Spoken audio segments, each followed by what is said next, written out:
Praise the Lord అండి. Good morning. ప్రభు పేరట ఉదయకాల సమయంలో మీకు అందరికీ కూడా ప్రత్యేకమైనటువంటి వందనాలు తెలియజేస్తున్నాను. ప్రియమైనటువంటి దేవుని బిడ్డలారా, ఉదయకాల సమయంలో మీరందరూ ఎలా ఉన్నారండి? బాగున్నారు కదా? మరి ఈ రోజు గుడ్ న్యూస్ ని ధ్యానిద్దామా? పరిశుద్ధ బైబిల్ గ్రంథం నుంచి ఫిలిప్పీలకు రాసిన పత్రిక 4వ అధ్యాయము 11వ వచనం. నేను ఏ స్థితిలో ఉన్నను ఆ స్థితిలో సంతృప్తి కలిగి ఉండ నేర్చుకొని ఉన్నాను. ఆమేన్. దేవుని నామానికి మహిమ కలుగును గాక. ప్రియ దేవుని బిడ్డలారా, ఈ యొక్క ఉదయకాల సమయంలో అద్భుతకరమైనటువంటి మాటల చేత పరిశుద్ధ ఆత్మదేవుడు మనతో మాట్లాడుతూ ఉంటున్నారు. ఇక్కడ పౌలు గారు చెప్తున్నటువంటి మాట ఏంటి అంటే, నేను ఏ స్థితిలో ఉన్నా అంటే దీన స్థితిలో ఉన్నా సంపన్న స్థితిలో ఉన్నప్పటికీ కూడా నేను ఒకే రకంగా ఉంటాను అని ఇక్కడ పౌలు చెప్తుంటున్నాడు. హల్లెలూయా. ఇక్కడ మనలో చాలా మంది ఏంటి అంటే అన్ని కలిగినప్పుడు హాయిగా ఉంటాం, ప్రశాంతంగా ఉంటాం. ఏమీ లేనప్పుడు ఏం చేస్తాము అంటే చాలా మంది ఏం చేస్తారు అంటే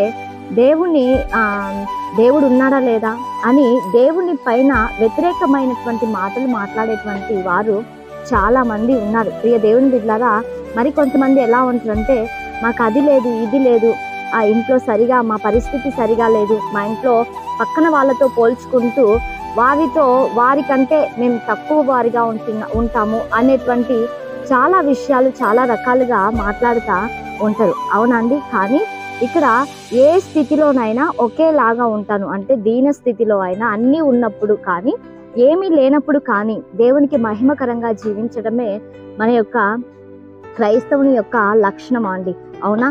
ప్రతి సమయమందు దేవునికి మనం ఏం చేయాలి అంటే కృతజ్ఞతాస్తుతులు చెల్లించాలి. ఈ రోజున నువ్వు అన్ని కలిగి ఉన్నప్పుడు దేవానికి స్తోత్రం అని చెప్తున్నావు. అదే విధంగా ఏమీ లేని స్థితిలో కూడా దేవానికి స్తోత్రం అని నువ్వు చెప్పగలుగుతున్నావా? అయితే దేవునికి మహిమ కలుగును గాక. ప్రియ దేవుని బిడ్డలారా, ఏమీ లేకపోయినప్పటికీ కూడా అన్ని కలిగి ఉన్నటువంటి యేసయ్యని మనం కలిగి ఉన్నాము అన్నటువంటి ఒక గొప్ప ధైర్యము కలిగి ఉదయకాల సమయంలో మనం ముందుకు కొనసాగించబడాలి. ప్రియ దేవుని బిడ్డలారా, నీకు కొదువగా ఉన్నటువంటి ప్రతి పరిస్థితులను దేవునికి తెలియచే ప్రతి కొదువను కూడా తీసివేసి ప్రతి దీన స్థితిని కూడా ఆయన తీసివేసి సంపన్న స్థితిలోనికి ఆయన నిన్ను ఈ ఉదయకాల సమయంలో నడిపించబోతుంటున్నాడు. మరి అందరం కళ్ళు మూసుకుందామా? ప్రార్థన చేసుకుందాం. పరిశుద్ధ ఆత్మదేవ, సర్వోన్నతుడా, సజీవుడా, నీకు వందనాలు. ఈ ఉదయకాల సమయంలో ఈ కార్యక్రమాన్ని చూస్తున్న ప్రతి బిడ్డను కూడా మీరు జ్ఞాపకం చేసుకోండి, దీవించండి, ఆశీర్వదించండి, కృపలో సహాయం చేయండి, చక్కటి ఆరోగ్యములను దయచేయండి. ఈ దిన సమృద్ధి చేత ప్రతి ఒక్కరిని కూడా మీరు జ్ఞాపకం చేసుకోమని యేసయ్య నామంలో అడిగి వేడుకొని పొంది ఉంటున్నాము తండ్రి. ఆమేన్.